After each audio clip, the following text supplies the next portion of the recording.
सुपौल के गांवों में मचा हाहाकार। भीषण गर्मी में जल संकट, उतावली और कोठीदा पंचायत के ग्रामीण बेहाल। सुबह निकले, दोपहर लौटे, पानी के लिए दर दर भटकने को मजबूर ग्रामीण। एक तरफ पूरे प्रदेश में भीषण गर्मी से आम जन परेशान है, वहीं निमाड़ में गर्मी का कहर पारा 42 डिग्री तक हो जाता है। दोपहर तक एक तरफ चिंता मजदूरी करने वाले की, दूसरी तरफ पानी के लिए संघर्ष, पथरीले रास्तों से होकर जाना। दरअसल आपको बता दें, पहाड़ी क्षेत्रों में वन्य प्राणियों का खतरा, मीलों पैदल चलकर पानी लाना, पंचायतों में लाखों रुपए का खर्च हो रहा, पर नतीजा जीरो। सुपौल में प्यास का कहर, ग्रामीणों में बड़ा आक्रोश, नल सूखे, हैंडपंप जवाब, पानी के लिए तरस रहे लोग। 4 घंटे की मशक्कत के बाद मिल रहा पानी, प्रशासन बेखबर। जल संकट बना जनसंकट। सुपौल के गाँव में त्राही त्राही भीषण गर्मी में बूंद बूंद को तरसे लोग, फूटा गुस्सा। उतावली कोठीदा पंचायत में पानी के लिए जंग जैसे हालात। सुपौल के ग्रामीण बोले, पानी दो या जवाब दो। पानी आप भर रहे हो, क्या मामला है पूरा? क्या मामला? अब हमको वैसे तालाब में भगा दिया था, अब ये पानी पिया। तालाब में से क्यों भगा दिया? हमको अब तालाब बन गया। कौन सा तालाब है? ये उतावली को तालाब, कोठीदा तालाब। हाँ। अच्छा, तो आप कहाँ रह रहे हैं? अब यहाँ माल पर, हमारा माल खेती पर। अच्छा, यहाँ कोई सुविधा? सुविधा कहीं नहीं मिला साहब, काय हम पिया। फिर अब ये पानी यहाँ से भर रहे हैं? हाँ, यहाँ से भरा पानी, काय पिया। तो कितनी दूर पैदल चलना पड़ता है? बहुत दूर चलना पड़ता है, ऊपर घाट चढ़ी जाना पड़ो पर। कितने किलोमीटर? 1 किलोमीटर। 1 किलोमीटर पैदल आना पड़ता है डेली? हाँ, फिर मैं घाटी चढ़ी जाओ, ऊपर जाओ, अभी एक दम पे बटनों पे पड़ो। अब काय पिया। कब आते हो पानी लेने? पहले 7 बजे का आए जावा, तो फिर 12 बजे जाओ ना, हम रोटी पानी काय खावा न, कब दाड़ की जावा। अच्छा, काय खावा। तो इस पानी से कोई तबीयत वगैरह खराब होती है? तबियत का खबर खराब हो जाए ना, हमको बीमार था पड़ा, अस्पताल में जावा, खूब उल्टे हो रहे हमको तो। हाँ, खूब उल्टे हो, दस्त भी खूब लगी रहा। अच्छा, तो ऐसे में आप लोगों ने शिकायत किनको करी? कोई नहीं करी हमने तो हाल तो। हाँ, कोई सुनवाई नहीं होती है? कोई नहीं सुनवाई होती। तो मुआवजा मिल गया था तुमको? मुआवजा कहीं नहीं मिला, कहीं मुआवजा मिले हमको। क्यों? मुआवजा तो दिया है सरकार ने। सरकार ने दिया, अब हमको 1 बीघा का 2.5 लाख दिया था हमने का, हम बाजार घाट करी खाइया, काय दिया हमको, क्या खेती। अब यहाँ तो माल खेती करी रहा। हाँ, फिर काय पाक है हमकी खेती में हमको। फिर ऐसे में तुम्हारा जीवन यापन कैसे होता है? तुम्हारा जीवन यापन कैसे होता है? अब जीवन पर आप योग करा, आप कहीं तीसरा भी मारा, कहीं भूखा भी मारा, काय खावा। क्या नाम है आपका? सोना भाई। कहाँ के रहने वाले? ये उतावली का। कितने साल से रह रहे हो? 5 साल हो गया। 5 साल। सर पे बाल्टे में क्या रखा है? पानी सर। कहाँ से ला रहे हो? वो नदी से लाए हैं, झीरी से। झीरी से? हाँ। ये रोज की तरह लाना पड़ता है? रोज का लाना पड़ता है। अभी सुबह का आए हम पानी भरने। कितनी बजे के? 6 बजे का आए। अभी क्या टाइम हो गया? अभी 11 बजे। 11 बज गए। हाँ। तो ऐसे में फिर क्या तकलीफ होती है आपको? बहुत तकलीफ तो होती है सर, पानी नहीं ले जाता तो क्या पिया, बच्चा का, बकरी का, कुकड़ा का, सबको पियाना पड़ता है। अभी विधायक ने 46 टैंकर बांटे, ऐसे में कोई सुविधा मिली? टैंकर वाला तो कोई जानता है नहीं, सरपंच मंत्री भी कोई नहीं देखता हमारा आड़े, तो हम तो क्या कर, 5 साल हो गया बाहर से पानी पीते, यही पानी गंदी का ही पीता। ये झीरे का पानी, गंदा पानी। अच्छा, यहाँ मवेशी भी पानी पीते हैं क्या? मछरे लगता है ना, ढोर बकरे पीते दिन में, तो वो तो झीरी में वही पानी से ना क्या आता। कितनी दूरी तय करना पड़ती है आपको? 2-2.5 घंटा चलना पैदल घाट चलना रोज की। अभी 45 डिग्री सेल्सियस तापमान बढ़ गया, अप्रैल का महीना। तो बाट में दम लेते फिर जाते घर पानी लेके। ऐसे में जानवरों का, जंगली जानवरों जानवर का डर लगता है, जब तो सारे बहरों हम साथ में जाते। अच्छा, महिलाएं सभी साथ में जाती? महिला साथ में जाती, जब पानी अकेले का तो कोई यहाँ आने का स्टेप ही नहीं पड़ता। अच्छा, आप क्या चाहते हैं? हमको तो पानी चाहिए ना, बिजली चाहिए। बिजली की सुविधा भी नहीं है? नहीं है, बिजली की सुविधा नहीं। अच्छा, ऐसे में आप लोगों ने किनको शिकायत करी? किसी को शिकायत नहीं करी अभी तक। आगे करा था, कोई मान्यता नहीं करता, ऐसे बोले कि डूब क्षेत्र जाएगा आपका काम, अभी नहीं होगा। अच्छा, कोठीदा डैम में? हाँ। डूब क्षेत्र के प्रभावित लोग हो आप? हाँ। ऐसे कितने घर हैं? बहुत घर है, 60-70 घर है ऊपर। ये पहाड़ी पे रह रहे हैं? पूरे गांव का 7 गांव का आदमी चढ़ेला, सब पानी यहीं से ले जाते? पानी यहीं से ले जाते। अच्छा, ऐसे पानी मतलब मटमेला पानी पीने से कोई बीमारी उत्पन्न हो रही है? बीमारी तो हो ना सर, पानी तो किस वही- प्रकार की बीमारियां हो रही? कहीं सर्दी होती, कहीं कहीं बुखार होता, कहीं उल्टी होती, कहीं लेटरिन लगती, ऐसा लगता। अच्छा, क्या नाम है आपका? हीरा भाई, हीरा भाई, कहाँ के रहने वाले हैं? हम कोटिदा पठीपुरे। सर, ग्राम कोटिदा और उतावली में पानी की किल्लत भारी है। ग्रामीणों को काफ़ी दूर पानी लेने के लिए जाना पड़ता है जंगल में। ऐसे में क्या कुछ सुविधाएं उपलब्ध करवाई?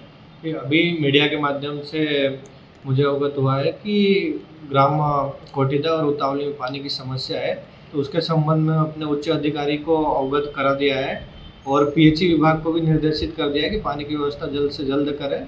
और अभी त्वरित निराकरण के रूप में ग्राम पंचायत को निर्देश किया है कि वहाँ टैंकर की व्यवस्था करें। जी सर, आपका शुभ नाम? मेरा नाम राजेश भिंडे, नायब तहसीलदार धामनोद।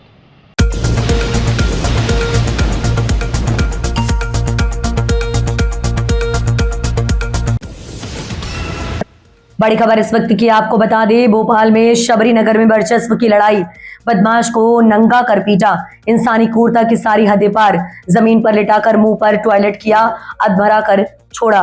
दरअसल आपको बता दें, प्रेम थापा गट्टू पिस्टल और रोहित पवार ने यश उर्फ भैयू नाम के युवक को नंगा कर पीटा। 2 दिन पुराने मारपीट की घटना का वीडियो सोशल मीडिया पर हुआ वायरल। प्रेम थापा 2 महीने पहले सेंट्रल जेल भोपाल से हुआ था रिहा। रोहित पवार 20 दिन पहले बच्चा बाल संप्रेक्षण गृह सिवनी जिले से हुआ था रिहा। गट्टू पिस्टल 10 दिन पहले सेंट्रल जेल से जमानत पर बाहर आया। तीनों जेल गट्टू जेल से वापस आने के बाद वर्चस्व की लड़ाई को लेकर पीटा।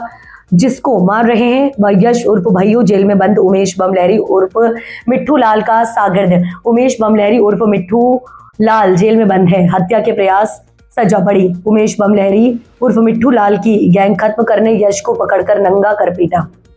ये सुरवे भैयू है। इधर देख, क्या नाम है तेरा, इसके बाल ऊपर करो। ये सुरवे भैयू अपनी जगह बदमाश है तू, ये बता पहले। तेरी बता, गंगानगर का बदमाश हूँ मैं। दूल्हा भाई मेरे बड़े पापा है। कौन है? लाला भाई मेरे बड़े पापा है। लाला भाई मेरे बड़े पापा है। अरे लात नहीं मारो। और मैं अपने जरूरतमंद पे गाड़ी चला रहा था। मैं माफी मांगता हूँ सभी भाइयों से। कहाँ से गाड़ी चुरा रहा था? फिर जरा घर से चुरा कर तो मेरे घर से क्यों आया तू? किसी ने बताया? जब भैयू बच्चे ने बताया। सॉरी भैया, भैयू का साथ वाला है ना? हाँ, भैयू का साथ वाला है ना? सॉरी भैया, इसके लिए मैं माफी मांगता हूँ। मेरे को माफ कर दीजिए। आज के बाद कभी मैं ऐसा कुछ नहीं करूँगा। कान पकड़ता भैया। चल बेटा, अब तू निकल तेरे घर का।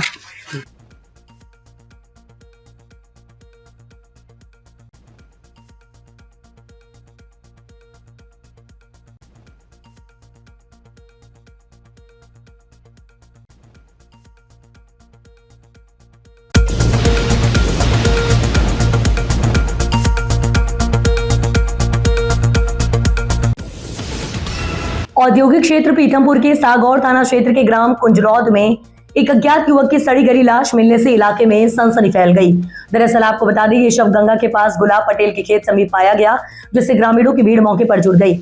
सागौर थाना प्रभारी प्रकाश सरोदे के अनुसार मृतक की उम्र लगभग 30 से 35 वर्षीय बताई जा रही है और शव 3 से 4 दिन पुराना होने के कारण अत्यधिक गल गया है, जिससे पहचान मुश्किल हो रही है। सूचना पर सागौर थाना पुलिस पहुंची, जिसने घेराबंदी कर जांच शुरू की। एफएसएल टीम को भी बुलाया गया, जिसने घटनास्थल से साक्ष्य एकत्रित किए। सीएसपी पीथमपुर रवि सोनेर ने भी मौके पर पहुंचकर जांच प्रगति का जायजा लिया। मृतक ने नीली जींस, काली शर्ट और सफेद स्पोर्ट्स शूज पहन रखे थे। उसके हाथ में हरे रंग के स्मार्ट वॉच, काले मोती की माला और कड़ा भी मिला है, जो पहचान के अहम सुराग हो सकते हैं। पुलिस ने मर्ग कायम कर शव को पोस्टमार्टम के लिए भेज दिया है और आसपास के थानों में दर्ज गुमशुदगी की रिपोर्ट खंगाली जारी है। हत्या या अन्य आपराधिक पहलुओं को ध्यान में रखते हुए पुलिस सभी संभावित एंगल से जांच कर रही है। पुलिस ने आमजन से अपील की है कि इस अज्ञात युवक के संबंध में किसी को भी जानकारी हो तो तत्काल सागौर थाना में सूचित करे। ये सागौर थाने का ग्राम कुंजरौद है। यहाँ पर आज सूचना मिली थी कि गुलाब पटेल के खेत के पास एक सूखा नाला है, वहाँ पर एक व्यक्ति की लाश मिली है, जिसमें सूचना मिलने पर तत्काल पुलिस टीम मौके पर गई, जहाँ पर एक व्यक्ति की करीब 3-4 दिन पुरानी लाश है, काफ़ी डिकम्पोज हो चुकी है। मौके पर एफएसएल की टीम, सीएसपी पीथमपुर श्री रवि सोनेर साहब भी आए थे और एफएसएल टीम द्वारा भी देखा गया।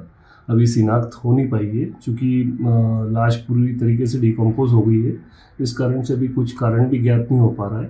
हमारे द्वारा सोशल मीडिया वगैरह पर अज्ञात मृतक के संबंध में जानकारी दी गई है और कल इसका पीएम कराया जाएगा, मर्ग कायम किया गया है वो पीएम रिपोर्ट में जैसा भी आएगा उसके उपरांत फिर अग्रिम कार्रवाई की जाएगी। सर आपका नाम?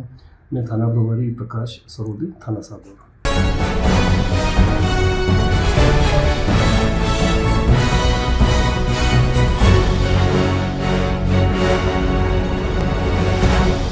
शहर के पहाड़ सिंहपुरा स्थित कुमावत मारू धर्मशाला का भूमि पूजन पूर्व कृषि राज्य मंत्री व विधायक बालकृष्ण पाटीदार द्वारा बड़ी संख्या में मौजूद समाजजनों की उपस्थिति में धर्मशाला निर्माण की आधारशिला रखी।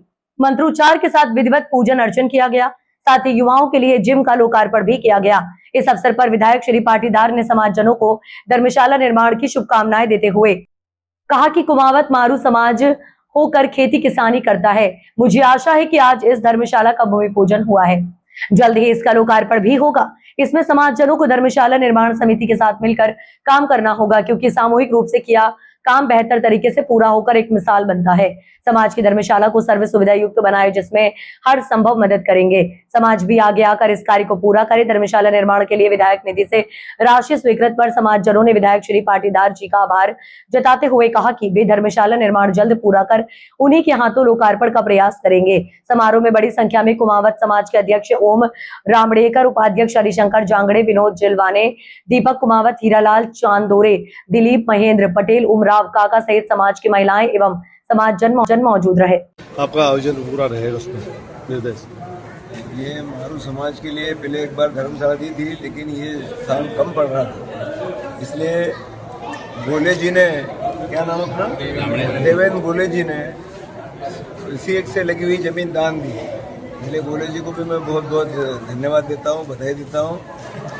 और इसलिए धर्मशाला का विस्तार हो रहा है, इसलिए इसको हमने भी इसमें 15 लाख रुपए दिए हैं, इससे अब ये धर्मशाला का विस्तार हो जाए और ये फिर बहुत उपयोग में आएगी। इसलिए सारे आयोजन, विवाह के कार्यक्रम, धार्मिक कार्यक्रम, सत्संग, प्रवचन, ये सब इसमें आयोजित होते हैं। तो इसमें भगवान का मंदिर भी साथ में है और मंदिर और धर्मशाला दोनों साथ में, और इसका विस्तार हो जाएगा। मंदिर का निर्माण भी चल रहा है, तो ये बहुत अच्छा स्थान पूरे समाज के उपयोग के लिए बहुत अच्छा सुंदर स्थान बनेगा।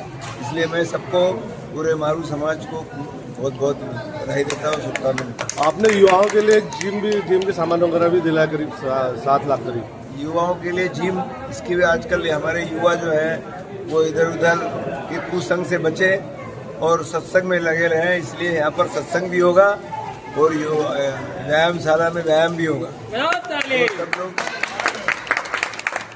ये सबके लिए, पूरे शहर के लिए ये स्थान प्रेरणादायी बने।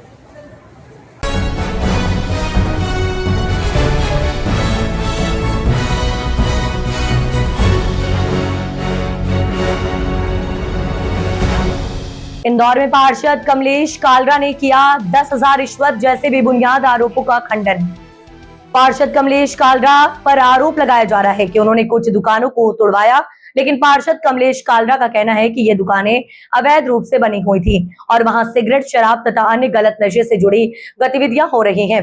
इस वजह से आसपास के सामान्य रहवासियों ने कई बार शिकायत की थी। इन शिकायतों के आधार पर पार्षद कमलेश कालरा ने अवैध दुकानों को हटवाने की कार्रवाई, उनका कहना है कि ये कदम क्षेत्र के माहौल को सुरक्षित और साफ सुथरा बनाए रखने के लिए उठाया गया था। दुकानदार पार्षद कमलेश कालरा से कहता है कि आप एक दुकान की चाबी अपने पास रख लो, ताकि आपको भरोसा रहे कि यहाँ किसी प्रकार की गुंडागर्दी या गलत काम नहीं होगा। आप खुद उस दुकान पर नजर रख सकते हैं। इस पर पार्षद कमलेश कालरा ने कोई सहमति या जवाब नहीं दिया। इसके अलावा ये भी आरोप लगाया गया है कि पार्षद कमलेश कालरा ने 10,000 रुपए की मांग की थी। इस पर उनका स्पष्ट कहना है कि आरोप पूरी तरह झूठा है और एक राजनीतिक साजिश के तहत लगाया गया है। उन्होंने किसी से भी किसी प्रकार की 10,000 रुपए की मांग नहीं की है। पार्षद कमलेश कालरा का कहना है कि उन्होंने ना तो किसी प्रकार का समर्थन किया है और ना ही किसी गलत गतिविधि में शामिल रहे हैं। उनके अनुसार ये पूरा मामला उनकी राजनीतिक छवि खराब करने के उद्देश्य से जानबूझकर फैलाया जा रहा है। पार्षद कमलेश कालरा का कहना है कि उन्होंने जो भी कार्रवाई की वह केवल जनता की शिकायतों और क्षेत्र की भलाई के लिए की गई, न कि किसी निजी स्वार्थ या दबाव में। भाई आपका नाम? अर्जुन। पूरा नाम? कहाँ रहते हैं आप? आज जो भी नगर निगम द्वारा आपकी बिल्डिंग के सामने कार्रवाई की गई, आप उस बारे में कुछ कहना चाहेंगे? हाँ, ये पार्षद श्री कमलेश जी ने हटवाई है। उनके यहाँ पे न्यूसेंस होता रहता था, कल भी रात को काफ़ी गाली गलौज कर रहे थे, तो अब सोच ही रहे थे कि कंप्लेन करें उसकी, पर ये अच्छा काम किया, संतुष्ट हैं हम लोग। ठीक है, धन्यवाद। आपका नाम भैया? मेरा नाम परमिंदर सिंह घोसला, कहाँ रहते हैं आप? खाती वाला टैक्स 135 है, महाकाल चौराहे पे। आज आपके घर के सामने जो भी नगर निगम द्वारा कार्रवाई की गई, आप उसके बारे में कुछ कहना चाहेंगे? मैं उसके बारे में बहुत संतुष्ट हूँ, बहुत अच्छी कार्रवाई की गई है। खाली नगर निगम से इतना निवेदन है कि आइंदा ये ऑफिस न बने, इसका उचित देखा जाए। इस प्रकार आपने यहाँ पर जो भी कार्रवाई हुई, जो भी आपकी शिकायत थी, तो आपने ऐसा क्या कृत्य यहाँ देखे थे, आप उस बारे में कुछ बताना चाहेंगे? ये जो कार्रवाई है कि कब से कब पिछले 40 साल तक से थी ये अतिक्रमण, अब जाके ये कार्रवाई कंप्लीट हुई है। ऐसी क्या चीजें यहाँ पर हो रही थी जिससे आपको? यहाँ पे एक गुंडागर्दी हो रही थी और सदस्य तत्व आते थे जाते थे, जिससे स्कूल और आने जाने पब्लिक को जरा परेशानी होती थी। ठीक है, आपका शुभ नाम? राजेश। कहाँ पे? महाकाल मंदिर के पास में सामने मेरा महाकाल मेडिकल स्टोर के नाम से है। आज जो भी कार्रवाई करी नगर निगम ने, आप उससे बारे में कुछ कहना चाहेंगे? नहीं, जो भी हमारे पार्षद साहब ने ये कार्रवाई करवाई है बहुत अच्छी है। वो किसी ने किराए की दुकानें लेके रात को आतंक बचा के रखा था, लेडीज 12-12 बजे तक बैठी रहती थी, गाली गलौज करती रहती थी, और जो हुआ अच्छे के लिए। और सिगरेट विगरेट बहुत खूब पी रहे थे लोग, सामने मल्टी में लेडीज रहती है, बच्चियाँ रहती हैं, उनका निकलना दुश्वार हो चुका था। पूर्ण रूप से सहमत हैं आप कार्य से? बिल्कुल बिल्कुल। ठीक है, धन्यवाद। मैं आपका नाम? कहाँ रहते हैं आप? आज जो भी नगर निगम द्वारा आपकी मल्टी के सामने कार्रवाई की गई, आप उस बारे में कुछ कहना चाहेंगे? यही था कि सर वो गुंडागिरी होती थी और कोई लड़कियाँ सिगरेट वगैरह पीती थी, ये रात को शोर शराबा होता था, कभी कभी रात को नमाज पढ़ने भी जाते थे, देखते थे माहौल ऐसा ही रहता था सर। आने जाने में सामने अच्छा ही लगता था, मतलब जाने आने में भी अपने उनको भी ये लड़कियाँ देखते थे, हंसी मजाक की वो करा करते थे, करा करते थे, हम निकल जाते थे अपने से। अच्छा ही लगता था हमको कि सर एक फैमिली के उसमें रहते हुए भी मतलब थोड़ा खराब लगता था। मतलब आप कार्रवाई से सहमत हैं पूर्ण रूप से? अच्छा हुआ, कोई दिक्कत नहीं है सर, होना चाहिए, मतलब सर वक्त मिलना चाहिए कि हाँ किसी को भी, मतलब ठीक है। तो रिकॉर्डिंग वायरल हो रही है, तो रिश्वत कांड की, इसके बारे में आपका क्या कहना है?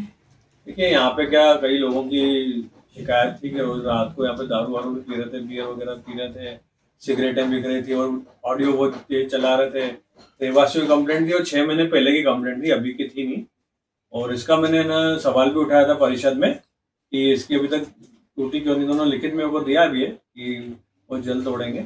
और रोज़ रोज़ की बात थी, तो इसमें कार्रवाई हुई है उस चक्कर में, और उसमें फालतू मेरे को बेबुनियाद बदनाम किया जा रहा है, इसमें कि रहवासियों के साथ हूँ मैं, और जो इनकी ड्यूटी वो रहवासी हैं भी, और मैंने किसी से पैसे की कोई रिक्वायरमेंट नहीं करी है। वो बार बार फ़ोन पे मेरे को उकसा रहा था कि पैसे ले लो, एक घुमटी की चाबी तुम ले लो, बार बार यूँ मेरे को उकसा रहा था, लेकिन ऐसा कुछ ऐसा नहीं, बेबुनियाद आरोप है सारे। ये कौन आरोप लगा रहे हैं आपके ऊपर? आरोप है, एक मुन्ना करके है, नाम बदल के रहता है, मुस्लिम हो, नाम बदल के यहाँ रह रहा है, और एक विजय करके है जो गुंडागर्दी में यहाँ रहता भी नहीं है, गुंडागर्दी में, उसी ने ही सारी चालू करी, उसके कारण ही सब ये हुआ है। मंदिर के पास में जो दुकानदार हुआ करते थे, दुकानें हुआ करती थी, अब वो नहीं है, तो हम बहुत सुरक्षित हैं। अच्छे मतलब ओके है, सब बढ़िया। अच्छी गतिविधि नहीं होती थी, इसलिए माधव जी ने बहुत अच्छा काम किया। बहुत अच्छा, पहले से अच्छा है सब? पहले से अच्छा, पहले से अच्छा। वहाँ खराब काम चलते थे क्या? वहाँ पे सब ऐसे जमावड़ा हुआ करता था, लेडीज का आना जाना जो है, वो आना जाना थोड़ा सा वो मुश्किल हो गया था, तो अभी वो मतलब सही हुआ। अच्छा, तो तब महिलाएं सुरक्षित महसूस नहीं करती थी? नहीं, मतलब जो होता था तो एक संकोच होता था, तो अच्छा। अभी जो है जमावड़ा जो हुआ करता था, अभी वो नहीं। अभी आप सेटिस्फाई हैं? पार्षद जी ने अच्छा काम करा है? कमलेश जी, कालरा जी ने बहुत बढ़िया काम किया। अच्छा, चलिए ठीक।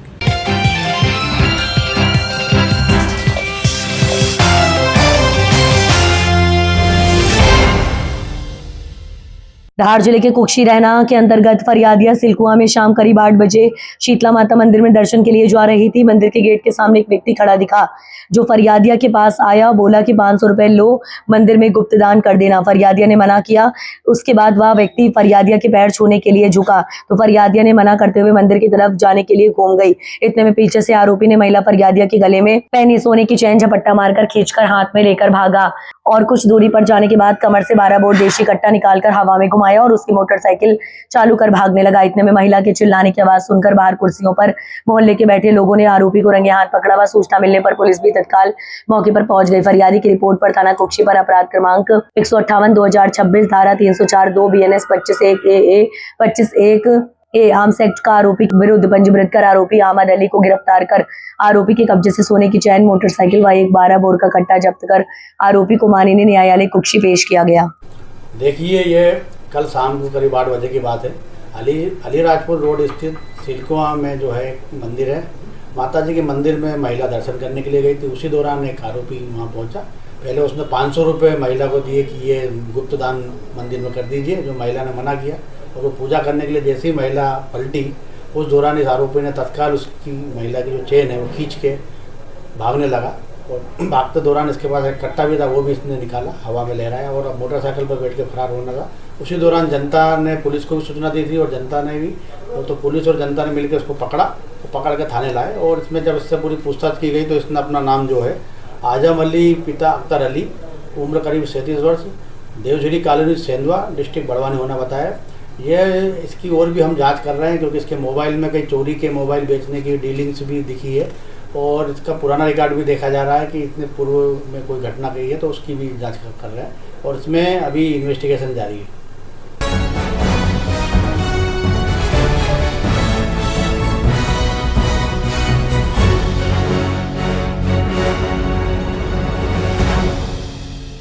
इंदौर में 11 महीने पहले हुई राजा रघुवंशी की हत्या के मामले में पत्नी सोनम को मिली जमानत। दरअसल आपको बता दें, वो भी सशर्त, लेकिन सोनम को इंदौर नहीं आ सकेगी, उसे शिलांग में ही रहना होगा और जांच अधिकारी के सामने पेश होना पड़ेगा। क्यों मिली सोनम को जमानत? पुलिस ने गिरफ्तारी के आधार को ठीक से नहीं बता पाए, अरेस्ट मेमो में धारा तक गलत लिखी, इसलिए सोनम को मिली जमानत। इस मामले में सोनम को बताया था अपने पति राजा रघुवंशी की हत्या का सोनम का प्रेमी राज कुशवाहा समेत कुल 8 लोगों को आरोपी बनाया गया था।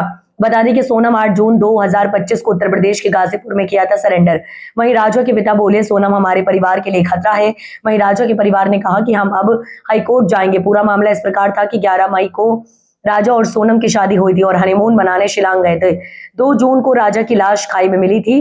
पोस्टमार्टम रिपोर्ट में राजा की हत्या पेड़ काटने वाले हथियार से की गई थी, जिसकी पुष्टि पोस्टमार्टम रिपोर्ट में हुई थी। सोनम गौर स्थित एक ढाबे में मिली थी। पुलिस की कोर्ट ने सोनम समेत सभी साथियों को पेश किया गया था।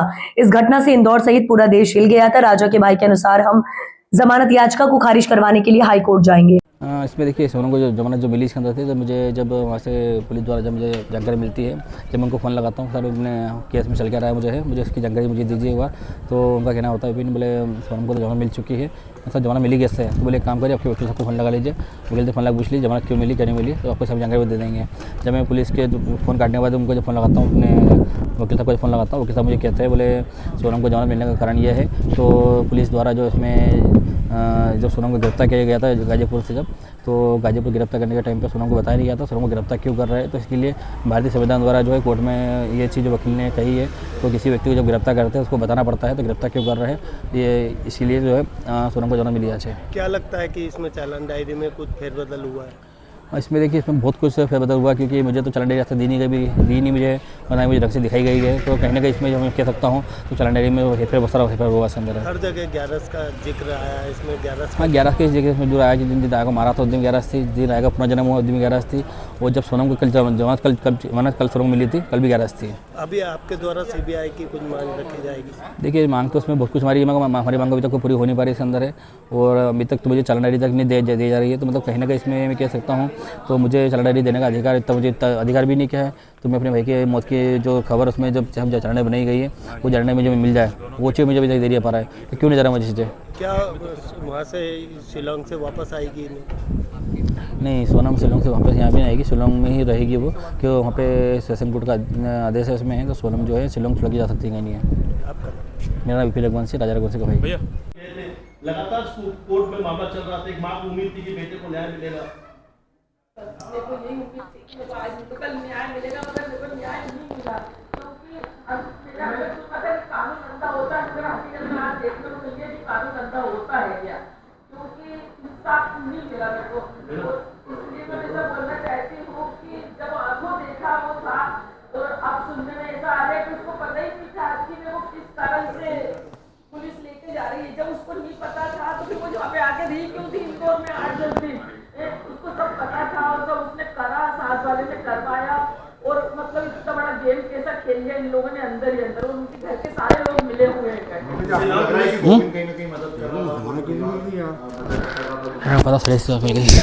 घर मिला, गोविंद भी मिला, उनका घर भी मिला है। उनने अंदर अंदर पैसे खिलाए जब जाके तो उसको बाहर निकाला उन लोगों ने, क्योंकि उनका पैसा वहां तक जा रहा है, शिलोंग तक जा रहा है गया। शिलोंग पुलिस की जांच के लिए क्या कहेंगी? जांच बहुत दिनों तक चली है, कई बार इंदौर पुलिस, शिलोंग इंदौर की आई, शिलोंग पुलिस जांच करी है, बराबर करी थी, मगर पुलिस ने एक टाइम पे साथ छोड़ दिया। बस मैं तो एक कहना चाहती हूँ, बताओ सजा क्या होना चाहिए आपकी नजर में? देखो मेरी नजर में तो यही सजा होना था कि उसको फांसी पे उसी टाइम पे लटकाए जाते। ऐसे तो लड़की उन केस करते जाएंगे और बस मतलब छूटते जाएंगे। ऐसा तो कानून है ना, साथ दे ही नहीं दिया ना। आज नहीं तो कल लाल लड़की बाहर निकल के और उसको क्या करवाना चाहते हैं, उसको बाहर निकाल के ये लोग। आने वाली है, कितनी तारीख को शादी? 11 मई को। मुझे आपको लग रहा है कि लड़कियों को तो न्याय मिल जाता है लेकिन लड़कों को जो है न्याय नहीं मिल रहा है? तो मतलब यही है कि लड़का और लड़की बराबर देखे जाए कानून को, मगर कानून ऐसा नहीं कर रहा है। क्योंकि आज लड़का होता इस जगह तो मतलब नहीं छूटा जाता, भले कितने पैसा खिलाता तो भी, और आज लड़की है तो उसको छोड़ा क्यों? नए नए केस आ रहे हैं रोज के बाद भी मतलब कानून क्यों नहीं साथ दे रहा है? कानून क्यों अंधा बैठा है बना? आप लोग क्या सीबीआई जांच की मांग करेंगे? हेलो कहाँ पे? आ गया है। बात हुई ना, वकील से हुई है, डीएसपी बात हुई। देखो मैं यही चाहती हूँ कि मेरे को है ना सोनम को जो जमानत मिली है तो मिली कैसे? पहली बात तो क्योंकि सोनम इतनी बड़ी मास्टरमाइंड थी, सोनम इतनी बड़ी गुनाहगार थी, सोनम मतलब हत्याकारण थी। मतलब सोनम ने इतनी गलत तरीके से मेरे बच्चे को उसकी आंख के सामने मरवाया, इसके बाद भी सोनम को जमानत मिली तो किस तरीके से मिली है? तो मैं तो यही चाहती हूँ कि है ना, या तो कानून मतलब है ना हमारा साथ नहीं दे रहा है, या तो पुलिस वाले ने हमारा साथ नहीं दिया, कुछ न कुछ तो है। क्या लगता है उसके परिवार वालों का भी सपोर्ट है उसका? देखो परिवार वाले ने तो सपोर्ट करा है और परिवार वाले वहाँ से जुड़े भी हैं, मतलब क्योंकि जब भी तो सोनम को जमानत मिली है। जब शिलोंग से परिवार वाला कोई भी नहीं जुड़ा होगा, कोई तो ऐसा होगा कि जो वहाँ से मतलब जुड़ा, ये लोग जहीं के जहीं बैठे तो वहाँ से जमानत ऐसे कैसे मिल सकती है? आपने हर बार आपत्ति लगाई लेकिन इस बार आपको कोई जवाब नहीं मिला, क्या लगता है वकील मिल? हमने हर बार आपत्ति लगाई, हमको हर बार वकील बताता था, इस बार हमको वकील ने बताया ही नहीं, क्योंकि हमको ऐसा लग रहा है कि हमारा वकील भी उनकी तरफ हो गया और हमारा वकील भी बिक गया। क्या आपको लगता है पुलिस ने भी इसमें पैसा लेके चार्जशीट में फेरबदल करनी? अब वो पुलिस ने क्या हेरा फेरी करी क्या नहीं करी ये तो मेरे को मालूम नहीं, मगर हमारे साथ तो कुछ न कुछ हेरा फेरी हुई है। शुरुआत में तो जांच अच्छी चली थी, शुरुआत में जांच अच्छी चली थी, सब कुछ अच्छा चला था, 9 महीने तक से पूरा काम अच्छा चला था, और अभी ये महीने 2 महीने से सब एकदम से गेम पलटी हो गया। कैसा हुआ ये हमको ही समझ नहीं आ रहा। अभी हम सरकार से एक ही मांग करते हैं, मोहन आदि से भी एक ही मांग करते हैं कि हमारे राजा को इंसाफ मिले, क्योंकि एक माँ आस लगा के बैठी थी कि मेरे बेटे को इंसाफ मिलेगा, और मगर मेरे को इंसाफ नहीं मिला मेरे बेटे का, जबकि कोई कसूर नहीं था। इसके बाद में मेरे बेटे को इंसाफ नहीं मिला, तो मेरे को सीबीआई जांच चाहिए।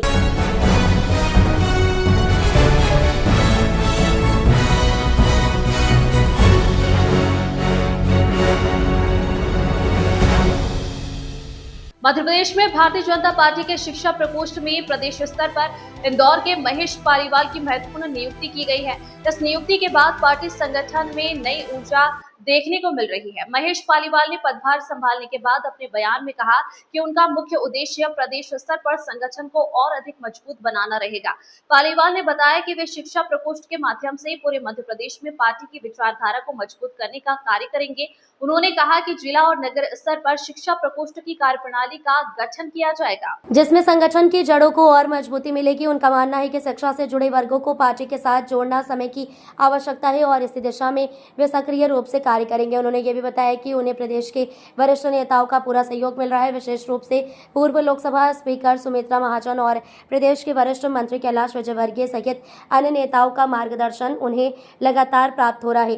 पालीवाल ने कहा कि इन नेताओं के अनुभव अनुभव और सहयोग से संगठन को नई दिशा मिलेगी। महेश पालीवाल ने विश्वास जताया कि शिक्षा प्रकोष्ठ के माध्यम से युवाओं, शिक्षकों और बुद्धिजीवी वर्ग को पार्टी से जोड़ा जाएगा, जिससे बीजेपी को जमीनी स्तर पर और अधिक मजबूती मिलेगी। उन्होंने कहा कि आने वाले समय में शिक्षा प्रकोष्ठ की गतिविधियों को प्रदेश भर में विस्तार दिया जाएगा और संगठन को नई ऊंचाइयों तक पहुंचाने का प्रयास किया जाएगा। इस नियुक्ति को बीजेपी के संगठनात्मक विस्तार की दिशा में एक महत्वपूर्ण कदम माना जा रहा है, जिससे पार्टी को आगामी चुनावों में भी लाभ मिलने की उम्मीद जताई जा रही है।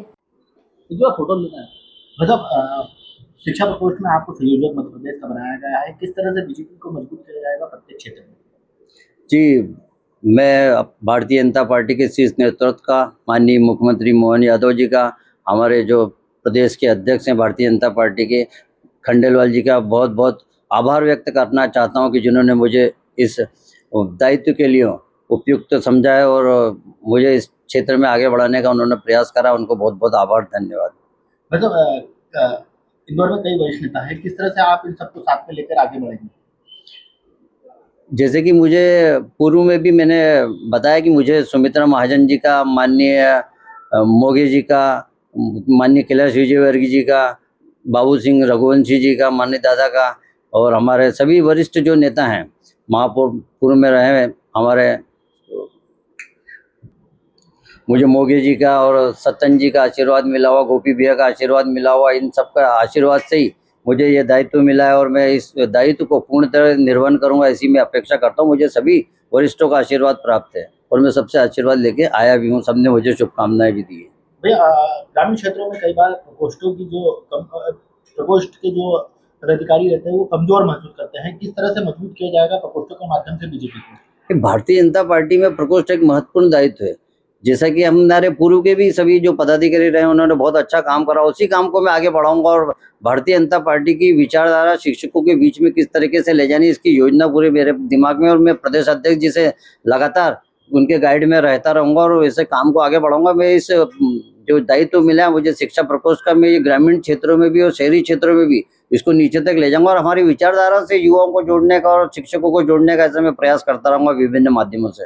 वैसे कई बार देखने में आता है कि प्रकोष्ठों में जो जिम्मेदारियां मिलती है वह किसी नेता के माध्यम से या इस तरह से मिलती है। पहली बार शिक्षा से जुड़े हुए व्यक्ति को शिक्षा प्रकोष्ठ की जवाबदारी मिली है, कितना लाभकारी सिद्ध हो गया?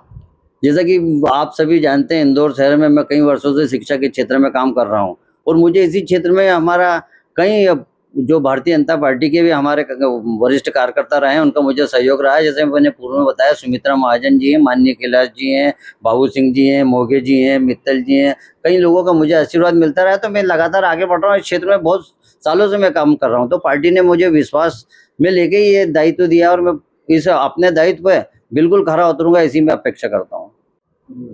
वैसे कांग्रेस के नेता लोग प्रदेश अध्यक्ष जीतू पटवारी सहित अन्य नेताओं के द्वारा लगातार बीजेपी को घेरा जा रहा है नारी शक्ति बिल को लेकर, इसको लेकर आप क्या कहना चाहेंगे?